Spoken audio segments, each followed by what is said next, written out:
S കെക്കാർക്ക് ആവശ്യം വരുമല്ലോ. ഇനി പിരിവ് കുരുവ് പറയാൻ നായ്ക്കൾ വരുമല്ലോ. ആ നായ്ക്കൾ വരുമ്പോൾ അങ്ങോട്ടും അതേമാതിരി എല്ലാവരും കണ്ടാൽ മതി.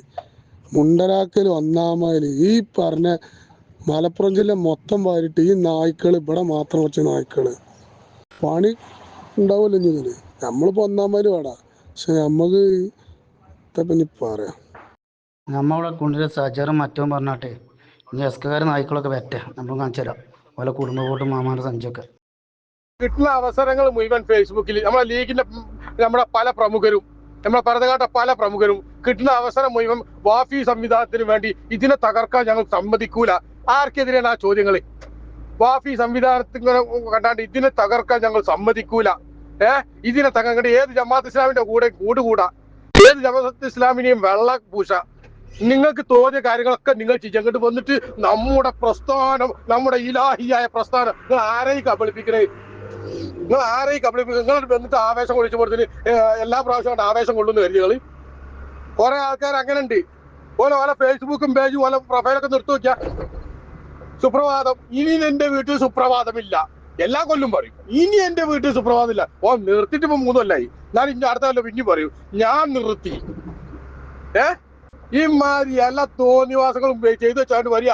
ഓ എന്റെ വോട്ട് കിട്ടിയില്ല, ഓ ഷാർ അതുമല്ല രസം. ഇലക്ഷന്റെ തലേന്ന് പോലും വിലയിരുത്തിയതാണ്. ഷജറ വോട്ട് നമ്മൾ മാറ്റിയാലും ഏകദേശം 40-50 വോട്ടിന് ജയിക്കും. 80 എന്റെ കണക്ക്. 50 വോട്ടിന് നമ്മൾ ജയിക്കും. ഷജറ വോട്ട് അങ്ങോട്ട് മാറ്റി പിടിച്ചാലും നിങ്ങൾ 4 മരക്കുറ്റി ഇവിടെ ഉള്ളൂ കരുതിയോ? 4 മരക്കുറ്റി ഇവിടെ ഉള്ളൂ എന്ന് പറഞ്ഞാൽ അങ്ങനെ നടക്കേനി. അവർ വാർഡ് മറത്താൻ മാത്രമൊക്കെ ഉണ്ട് എന്നുള്ളത് മനസ്സിലായല്ലോ. അപ്പൊ കാര്യങ്ങൾ നമ്മൾക്ക് പ്രസ്ഥാനം എന്ന് പറഞ്ഞാൽ ഇവിടെ നിലക്കേണ്ട പ്രസ്ഥാനമാണ് ഇന്ത്യൻ യൂണിയൻ മുസ്ലിം ലീഗ്. ഈ സമുദായത്തിന്റെ ഉന്നമതിക്ക് വേണ്ടി മുസ്ലിം ലീഗ് എന്ന പ്രസ്ഥാനം ഇവിടെ നല്ല നിലനിൽക്കണമെന്ന് അഭിപ്രായമുള്ളവർ തന്നെയാണ് സജനങ്ങളും. അത് മനസ്സിലാക്കിക്കോളി. അതുകൊണ്ടാണ് കബീർ ഇവിടെ ജയിച്ചത്, അതുകൊണ്ടാണ് സജിനി ഇവിടെ ജയിച്ചത്. നവാസെ തോറ്റിട്ടുള്ളൂ. നവാസ് അല്ല തോറ്റത്, കോക്കസെ തോറ്റിട്ടുള്ളൂ. അങ്ങനെ ഞങ്ങൾക്ക് പറയാൻ ആഗ്രഹിക്കണേ. നവാസ് തോറ്റെന്ന് പറയാൻ ഞങ്ങൾ ആഗ്രഹിക്കണില്ല. കോക്കസ് തോറ്റു. കോക്കസ് ഈ കോലത്തിലാ പോണെങ്കിൽ ഇനിയും തോൽക്കും. കോക്കസ് ഈ രാഷ്ട്രീയം കൊണ്ട് മുസ്ലിം ലീഗിന് എന്ത് നേട്ടമുള്ളതെന്ന് പറഞ്ഞാൽ നമുക്ക് മനസ്സിലാവില്ല. നിങ്ങളുടെ ഈ വ്യക്തി അധിക്ഷേപങ്ങളും നിങ്ങൾ കാട്ടിക്കൂട്ടുന്ന ഈ ആക്രാന്തങ്ങളും പിന്നെ നിങ്ങൾ കാട്ടിക്കൂട്ടുന്ന ഈ ഇതുകൊണ്ട് എന്ത് മുസ്ലിം ലീഗ് എന്ന പാർട്ടിക്ക് നിങ്ങൾ എന്ത് മെസ്സേജാണ് കൊടുക്കുന്നത് നിങ്ങൾക്ക് മനസ്സിലാവില്ല. ഈ നാട്ടിലെ പ്രബുദ്ധരായ വോട്ടർമാർക്ക് എന്ത് മെസ്സേജാണ് നിങ്ങൾ കൊടുക്കുന്നത്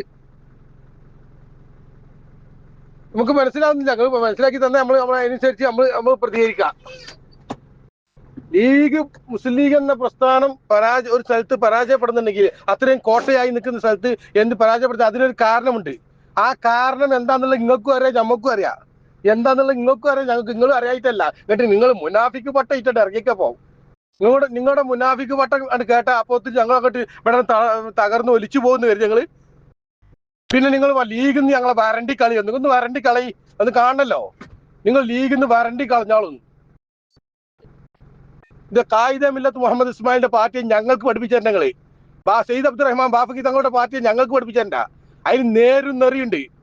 അല്ലാതെ ഒരു വിജയിച്ചതിന്റെ പിന്നെ അതിന് ശേഷം പിന്നെ അനിസ്ലാമികമായ പരിപാടികൾ മാത്രമായിട്ട് മുന്നോട്ട് പോണ ഒരു പാർട്ടി അല്ലത്. പിന്നെ നിങ്ങൾ കുറച്ച് ആൾക്കാർ മാത്രം കൂടാനുള്ളതല്ല ഈ പ്രസ്ഥാനം. നിങ്ങൾ കുറച്ച് ആൾക്കാർ മാത്രം ഫോക്കസ് ആയിട്ട് കൂടാനുള്ളതല്ല. നിങ്ങൾക്ക് ഇഷ്ടമില്ലാത്തവരെ ഗ്രൂപ്പിൽ നിന്ന് തട്ടുക, നിങ്ങൾക്ക് ഇഷ്ടമില്ലാത്തവരെ മറ്റേ തട്ടുക, നിങ്ങൾക്ക് തോന്നുമ്പോൾ പുതിയ ഗ്രൂപ്പുകൾ ഉണ്ടാക്കുക, എന്നിട്ട് അതിൽ ചർച്ച ചെയ്ത് അതിലുള്ള തീരുമാനം ഇതിൽ അടിച്ചേൽപ്പിക്കുക. പിന്നെ ഏതോ പിന്നെ ആലുവക്കാരുടെയും ആദർശേരിക്കാരുടെയും ഒക്കെ നിയമങ്ങൾ ഇതിൽ കൊണ്ടുപോയി പാസ്സാക്കിയ ലീഗിൽ അതൊന്നും നടക്കണ കാര്യമല്ല. ഇത് മുസ്ലിം ലീഗാണ്. സമസ്ത പുറന്തള്ളിയ കുറെ മാലിന്യങ്ങളുടെ സംസ്കാരങ്ങൾ ഇത് മുസ്ലിം ലീഗിന്റെ വേദി ഉപയോഗിച്ചിട്ട് ഇതിൽ കൊണ്ടുവന്ന് പാസ്സാക്കുക. അതാണ് മുസ്ലിം ലീഗ്. മുസ്ലിം ലീഗ് എന്താ നിങ്ങളാരും ഞങ്ങൾക്ക് പഠിപ്പിച്ചണ്ട. ഇപ്പം പൊട്ടിമുറപ്പിച്ച വോട്ട് പോലും ഇല്ലാത്ത ചെറുക്കന്മാരുണ്ടല്ലോ, അവർ ഞങ്ങൾക്ക് പഠിപ്പിച്ചണ്ട മുസ്ലിം ലീഗ്. ഞങ്ങൾക്ക് അറിയാം എങ്ങനെ മുന്നോട്ട് പോകണമെന്ന്. അത് വ്യക്തമായി ഞങ്ങൾക്ക് അതിനുള്ള അറിവും അതിനുള്ള കാര്യശേഷിയും ഞങ്ങൾക്ക് ഉണ്ട്. തോറ്റിനെങ്കിൽ ആ തോൽവിയുടെ കാരണം മനസ്സിലാക്കി ആ കാരണം തിരുത്തിയിട്ട് പാർട്ടി പിന്നീടുള്ള ഇലക്ഷൻ വരുമ്പോൾ അതിശക്തമായിട്ട് ഒരുമിച്ച് മുന്നോട്ട് പോവുക. അതാ ചെയ്യണ്ടേ. നിങ്ങളിങ്ങനെ വന്നിട്ട് അവനെ ഞങ്ങൾ കാട്ടിക്കൊടുക്കുക, ഇവനെ ഞങ്ങൾ കാട്ടിക്കൊടുക്കുക, അവന്റെ കള്ള താടി മറ്റവന് മൊല്ല മറ്റേ കുറെ മുനാഫിക്കാക്കണ്, കുറെ കാഫിറാക്കണ്. നിങ്ങളാണല്ലോ അതെല്ലാം. ഒരു മുനാഫിക്കല്ലാത്തൊരു ആളെ നീ മുനാഫിക്കാക്കിനെങ്കിൽ നീയാണ് മുനാഫിക്ക്. അത് മനസ്സിലായിക്കോ. പിന്നെ ഗ്രൂപ്പിൽ നിന്ന് വോട്ട് ചോദിച്ചത് മറ്റുള്ള ഗ്രൂപ്പിലുള്ള വോയിസ് ഒക്കെ നമ്മളെ ഗ്രൂപ്പിൽ ഉണ്ടെന്ന് ഇട്ടിട്ട് ഇത് കണ്ടുവച്ച് അതും ചോർത്തന്നെ, അതും മുനാഫിക്കിന് പണിയല്ലേ? അതൊന്നും നിങ്ങൾക്ക് പ്രശ്നമില്ല. ഇവിടെ പല ആൾക്കാരും ഈ ഷജറ എന്ന് പറയാണ്ട് പേര് കുത്തിയാണ്ട് തങ്ങൾക്കെതിരെയും പിന്നെ ഇതിന് ഖതീബിനെതിരെയും വളരെ മോശമായിട്ട് ചിത്രീകരിച്ചിട്ടുണ്ട്, വളരെ ചോദ്യം ചെയ്തിട്ടുണ്ട്. അതൊരു എടക്കാട് ഷിയാബ് മാഷ് മാത്രമല്ല, കുറെ ആൾക്കാർ ചെയ്തിട്ടുണ്ട്. ഇല്ലെങ്കിൽ ഇത് പോയി പഠിക്ക്. NC ഉമറൊക്കെ നമ്മുടെ അഭിമന്യ പ്രസിഡന്റിന്റെ മുഖത്ത് നോക്കിയാണ്ട് എന്തൊക്കെ പറഞ്ഞിട്ടുണ്ട്. അന്നാണല്ലോ NC ഉമറിന് പിന്നെ ബൈക്ക് ആക്സിഡന്റ് ആയിട്ട് മറ്റേ നായി ഒപ്പം കൂടിയത്. എന്തെല്ലാം സംഭവിച്ചിട്ടുണ്ട് നമ്മൾ പറയാം. ഞാൻ എന്റെ വ്യക്തിപരമായിട്ട് പറയാം. ഇതൊന്നും ഞങ്ങൾ എന്റെ ഒപ്പീനിയൻ പറഞ്ഞുള്ളൂ. എന്നിട്ട് ഒരു പരാജയം വന്നപ്പോൾ, അല്ലെങ്കിൽ ഒരു 2 വോട്ടിന്റെ ചെറിയൊരു പരാജയം വന്ന് ഈ 510 വോട്ടിൽ എന്റെ വോട്ടുണ്ടെന്ന് എങ്ങനെ മനസ്സിലാവും? എന്റെ വോട്ട് ഇല്ലാന്ന് എങ്ങനെ മനസ്സിലാവും? എനിക്ക് മനസ്സിലാണില്ല. ആരും ആരെയും കുറ്റപ്പെടുത്തണ്ട. പരാജയത്തിന്റെ കാരണം മനസ്സിലാക്കുക, എന്നിട്ട് നമുക്ക് ഒരുമിച്ച് മുന്നോട്ട് പോവാം പറ്റുമെങ്കിൽ. അതല്ല നിങ്ങൾ കുറ്റപ്പെടുത്തിട്ട് നിങ്ങൾ ഞങ്ങൾക്ക് 510 മതി, ഞാൻ 510 വെച്ച് ഈ 5 കൊല്ലം ഞങ്ങൾ കൊട്ടയിലാക്കി തലയിലാക്കി ഇങ്ങനെ നടന്നോളാം. അതാണ് നിങ്ങൾ ഞങ്ങളുടെ ഉദ്ദേശം. മറ്റുള്ളവരെ ഞങ്ങൾ പാഠം പഠിപ്പിച്ചോളാം. റിലീഫ് തരുന്നില്ല, റോഡ് തരുന്നില്ല, പാലം തരുന്നില്ല, അങ്ങോട്ട് നടക്കാൻ നിങ്ങൾക്ക് എത്രയേ ഉള്ളൂ. അതിലപ്പുറത്തേക്ക് ഒന്നും ഇതിൽ സംഭവിക്കാനില്ല. നിങ്ങൾ ആ 510 ഇങ്ങനെ മറ്റേ കൊട്ടയിലും വെച്ചിട്ട് അങ്ങനെ നടക്കി. ഞാൻ 510 നിങ്ങൾ തിന്നുന്നില്ല. എന്താ തെളിവ്? ഈ കഴിഞ്ഞ പ്രാവശ്യം ചെറിയാപ്പാജി ഇലക്ഷനിൽ മത്സരിച്ചപ്പോൾ കൊടന്റെ കൂടെ നിന്ന ഒരു പെണ്ണ് നിങ്ങൾ കൂടെ ചെയ്യേ അതിന്റെ ഓല പറ്റപ്പോ. അപ്പൊ ഈ അടുത്ത ഇലക്ഷനിൽ ഈ പ്രാവശ്യം മാറിയോല് മറ്റോ അടുത്ത ഇലക്ഷനിൽ ഉണ്ടായിക്കോളൂ. അതൊക്കെ അങ്ങനെ കണ്ടാൽ മതി. എന്നിട്ട് പരസ്പരം പൈചാരിന് അവന്റെ പാസ്റ്റ് പരിശോധിക്കുന്ന, അവന്റെ ഫ്യൂച്ചർ പരിശോധിക്കുന്ന, അവനെ ഞങ്ങൾ കാട്ടിക്കൊടുത്ത് ഓന്ന് ഇറങ്ങട്ടെ. എന്തിന് NC ഉമ്മറിന്റെ ഭാഗത്തു നിന്നൊക്കെ അവന്റെ കച്ചവടം വരെ, അവന്റെ റിസ്കിനെ വരെ നിങ്ങൾ ബാധിക്കുന്ന വർത്തമാനം പറയുന്നത്. അവന്റെ കച്ചവടം പൂട്ടിക്കണം. നിങ്ങൾ പൂട്ടിച്ച പടച്ചോനാണ്. റാസിക്കും റസാഖും ഒക്കെ പടച്ചോനാണ്. മനസ്സിലായിക്കോട്ടി. നിങ്ങൾ ഒരാളെ വായ മൂടി കെട്ടി നിങ്ങൾ ഏതെങ്കിലും തടഞ്ഞു ചോദിച്ചാൽ അവന്റെ റിസ്ക് ഇല്ലാതാവുന്നില്ല. അവന്റെ റിസ്ക് ഇല്ലാതാവുമെന്ന് കരുതി ഞങ്ങള് ഇനി അവന്റെ വീട്ടിൽ നിന്ന് ഇനിയിപ്പോ അവന്റെ വോട്ട് കിട്ടില്ല എന്ന് മേടിക്കാം. ഒരു വോട്ട് കിട്ടില്ല, 2 വോട്ട് ലീഗിന് കിട്ടിയെന്നുള്ള ബോധം നിങ്ങൾക്ക് ഉണ്ടോ? എന്നിട്ടാണ് നിങ്ങൾ സംഘടിച്ച് ലീഗിന്റെ കൊടിയും പിടിച്ചിട്ട് അവനെ അങ്ങോട്ട് ഇല്ലാതാക്കി. നിങ്ങളെ ഒരു കാര്യം മനസ്സിലാക്കി, അതിൽ മുസ്ലിം ലീഗ് എന്താണെന്ന് ശരിക്കും പഠിക്ക്. എത്ര 300 അല്ല 3000 ആണെങ്കിലും മാറി ചിന്തിച്ചതിന്റെ സുപ്രധാന ഘടകം വലിയ തലയെക്കെട്ടും താടിയുള്ള ആളുകൾ ഷെയർ ചെയ്യാണ്. എന്ത് പണക്കട്ട തങ്ങന്മാരിപ്പം സമസ്തക്കെതിരാണ്. മൂല്യന്മാരെ മിമ്പറിന്നും മിറാബെന്നും പിടിച്ചെടുക്കുകയാണ്, ജോലിയിൽ നിന്ന് പിരിച്ചിടുകയാണ്. വാഫി സംവിധാനം, സമസ്ത തള്ളിയ സംവിധാനത്തിനെ പേറുകയാണ്, സമസ്തന്റെ സ്ഥാപനങ്ങൾ പിടിച്ചെടുക്കുകയാണ്. എന്നിട്ട് ഇതൊക്കെ ഇന്നും വരെയല്ല, കുറെ മുന്നേ തുടങ്ങി. എന്താ പറയാ, അലി അക്ബർ അടക്കമുള്ള തലകെട്ടന്മാർ, ഞാൻ പറഞ്ഞില്ലേ, കാപ്പട്യത്തിന്റെ പ്രതിരൂപങ്ങളായ തലകെട്ടന്മാർ, മുക്കം വയസ്സിനെ പോലത്തെ അതിന്റെ നാട്ടിലെ പതിപ്പുകൾ എല്ലാവരും എല്ലാം പറഞ്ഞു, നാട്ടിലെ പതിപ്പുകൾ പങ്കെടുത്തു. അതാണ് അതിന് മെയിൻ കാരണമായത്. അതിന്റെ തെളിവപ്പായിട്ട് അതിനോട് എനിക്ക് പ്രതികരിക്കാൻ കഴിയില്ല. പ്രതികരിക്കാൻ നോക്കി, ഇനി പ്രതികരിക്കാൻ കഴിയാത്തപ്പോൾ എന്ത് ചെയ്യും? നല്ല വഴിമാറും. ഇതൊക്കെ പറയാറിഞ്ഞിട്ടല്ല, ഞാൻ എപ്പോൾ ഒരാൾ സംസാരിച്ചിരിക്കുക ഓരോരോ കാര്യങ്ങൾ നേരത്തെ പറഞ്ഞായിരുന്നേ. SNEC ബഷായി മാറുന്നു കാസിമി പറഞ്ഞാൽ നിങ്ങൾക്ക് മിണ്ടാൻ കഴിയൂല. നിങ്ങൾക്ക് കാസിമി വലിയ വിഗ്രഹക്കാരൻ. അതേപോലെ തന്നെ സുപ്രഭാതം ഒരു സമുദായിക സംഘടനക്ക് അധപതനാണെന്ന് പറഞ്ഞാൽ നിങ്ങൾക്ക് പ്രശ്നം ഉണ്ടാവില്ല.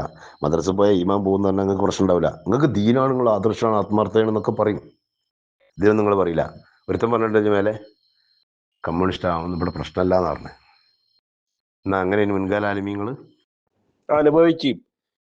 ഞാൻ എല്ലാവരോടും പല കാര്യത്തിലും ഞാൻ പറഞ്ഞിട്ടുണ്ട്, പല സംഗതിയിലും പറഞ്ഞിട്ടുണ്ട്. നിങ്ങളയാളെ കായ് കണ്ടിട്ട് നിങ്ങളയാളെ എത്താല കൂടിയവരുണ്ട് പലരും, പല കായ്ക്കും വേണ്ടിയിട്ട്. പക്ഷെ ഇതൊക്കെ പൊലച്ചതിയാണ് ജയിക്കണേ. അതേ അറിയുള്ളൂ. പാർട്ടിനെയും മറ്റുള്ളവരെ ചതിക്കുക, വഞ്ചിക്കുക, പറ്റിക്കുക, അതേ അറിയുള്ളൂ. അധികാരമോഹിയാണ്. എവിടെ നോക്കിയാലും ഞാനിപ്പോ അതിന് ഒരുപാട് പറയുകയാണെങ്കിൽ തൊള്ളിന്ന് പലതും വരും. പക്ഷെ നഫ്സി അടങ്ങിക്കോ. കാരണം സംഭവിച്ചാളും സംഭവിച്ചു. ഇനി തൊള്ളിന്ന് കുറെ വിറ്റാക്കിയിട്ട് വലിയ കാര്യമൊന്നുമില്ല. ഒക്കെ പോയി, കൂടടക്കി പോയി, എല്ലാം നശിപ്പിച്ചു. നമ്മൾ രാപ്പാൽ ഇതിനു വേണ്ടി കഷ്ടപ്പെടുക. ഞാനൊന്നും ഒരു ചുക്കും ചെയ്തിട്ടില്ല പാർട്ടിക്കും വേണ്ടിയിട്ട്. പക്ഷെ ഒരുപാട് ആൾക്കാര് അവനാന്റെ പ്രായം നോക്കാതെ, അവനാന്റെ ആരോഗ്യം നോക്കാതെ, അവനാന്റെ മറ്റുള്ള കാര്യങ്ങൾ നോക്കാതെ, സ്വന്തം കുടുംബത്തിലെ കാര്യം നോക്കാതെ വരെ രാപ്പകൽ ഇതിനു വേണ്ടിയിട്ട് കഷ്ടപ്പെട്ടവരുണ്ട്. ഒരുപാട് ആളുകൾ ഇല്ലേ? അവരൊക്കെ ഒന്ന് താട കയറ്റി കൊടുത്ത് കുത്തിറക്കണില്ലേ? ഒപ്പം നിന്നിട്ട് ചതിക്കല്ലേ ചെയ്തത്. ഈ പാവം ആ സദ്ദാമും അവന്റെ പെണ്ണുങ്ങളും വരെ ഓരോ കാര്യങ്ങളും വിശ്വസിച്ചിട്ട് അയാളോട് ചെന്നിട്ട് എന്നോട് ഞങ്ങൾ പോയി നിന്നമാതിരി പറഞ്ഞിരിക്കണ അതിന് വരെ തരംഗം വെച്ചു. തെളിവുകൾ എന്റെ കയ്യിലുണ്ട്, വോയിസ് മെസ്സേജുകൾ എന്റെ കയ്യിലുണ്ട്, പലർക്കും വിളിച്ച് പറഞ്ഞിട്ട് അവർ എനിക്ക് മെസ്സേജ് അയച്ച എന്റെ കയ്യിലുണ്ട്. ഞാൻ ഇതൊന്നും വെറുതെ പറഞ്ഞതല്ല. വേണ്ടി വന്ന ആരെ മുമ്പിൽ ഞാൻ തെളിവുകൾ നിരത്തേണ്ടത് നേരത്തെ തന്നെ അയക്കും. ഇനിയെങ്കിലും പഠിച്ചോളി. ഞാൻ ഒരു ഒറിജിനൽ മുസ്ലിം ലീഗുകാരനായതുകൊണ്ടാണ് ഞാൻ നിന്നത് പറയുന്നത്. എന്താ അതിന് വേണ്ടിയിട്ടും ഓക്കെ എന്നാ.